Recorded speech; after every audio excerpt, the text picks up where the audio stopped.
ఇంకా దేనికోసం కాలం? ఇక కాలం ఉండదు, లోకములను పరిపాలించే వాళ్ళు ఉండరు. అప్పుడు తానొక్కడు మాత్రం వెలుగు రూపంలో మిగిలిపోతాడు.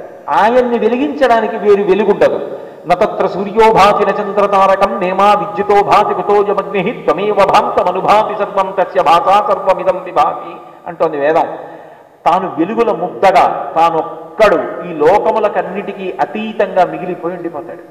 అది మహాప్రళయం అంటారు. ఆ మహాప్రళయంలో ఇక ఏ జీవులు ఉండరు. కొంతకాలం అన్ని జీవులు భగవంతుని చేరిపోతాయి. అంటే మన ప్రయత్నంతో మనం ఆయన్ని చేరుకోవాలి. మనం ఆయన్ని చేరలేదనుకోండి, ఆయనే మనని చేరుకుంటాడు. ఎలా అంటే నల్లపూస ఎగిరి మైనపు ముద్దను అంటుకోవాలి. నల్లపూస ఎగరట్లేదు, అంటుకోవట్లేదు. ఎన్నాళ్ళైనా మైనపు ముద్దే వచ్చి చిన్న నల్లపూసల మధ్యలో పడింది. ఇప్పుడు ఏమైంది? పూసలు అంటుకుంటాయి. మహాప్రళయం అంతే. పరమేశ్వరుడు మనని పొందేస్తాడు. కొంతకాలం అలా ఊరుకుంటాడు. చాలా కొంతకాలం విశ్రాంతిని ఇచ్చానా, మళ్ళీ శరీరాలు ఇస్తాను, మళ్ళీ మొదలుపెట్టి ఇకనైనా శాస్త్రాన్ని పట్టుకోండి, గురువుగారిని పట్టుకోండి, ధర్మాన్ని పట్టుకోండి.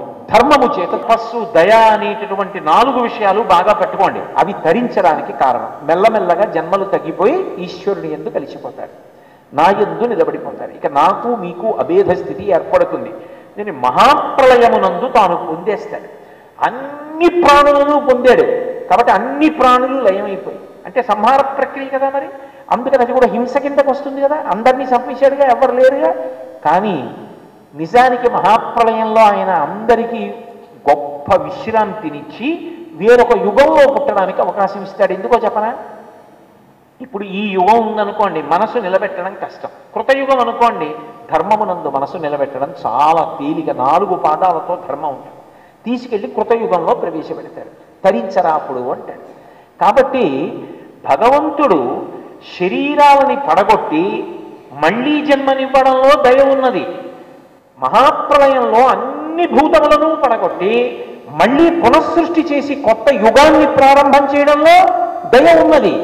ఆయన ఎప్పుడు హింస చేసినా వెనక మాత్రం దయయే ఉంటుంది. అందుకే భాగవతంలో భగవంతుడే ఒక చోట చెప్పాడు, ఎందుకు హింస చేస్తాడో చెప్పాడు. స్పష్టంగా చెప్పాడు.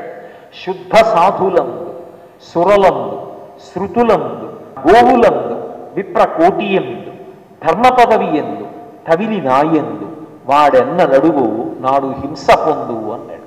ఈ 7 కారణాలకే చంపుతూ ఉంటారు. ఇది నిజానికి ప్రతిజ్ఞ. ఎందుకు అవతారంగా వస్తాడో అక్కడ చెప్పాడు. అదే గీతలో చెప్తాడు, అదే దేవీ భాగవతంలో చెప్తాడు.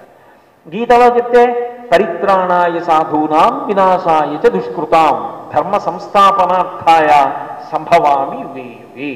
ఎందుకు వస్తాను అసలు? ఒక కంటితో చూడడానికి వీలుగా ఒక రూపంతో నేను ఈ భూమి మీదకి ఎందుకు వస్తాను? అక్కడ చెప్పాడు రహస్యాన్ని. పరిత్రాణాయ సాధూనాం, నేను అంతటా ఉన్నానని తెలుసు పరమభక్తులైన వాళ్ళకి. ఇందుగలడందులేడని సందేహము వలదు చక్రి సర్వోపగతుండని తెలుసు.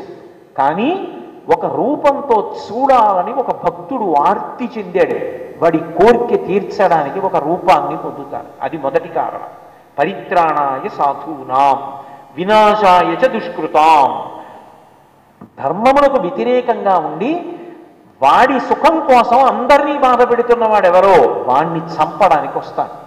వాడి హింస శాస్త్రాన్ని అతిక్రమించి ఒకరిని, ఇద్దరిని, 10 మందిని కాదు సమస్త ప్రాణులను భయపెట్టడం వాడు అలవాటు చేసుకుంటే అప్పుడు వాణ్ణి భయపెట్టి చంపడానికి నేను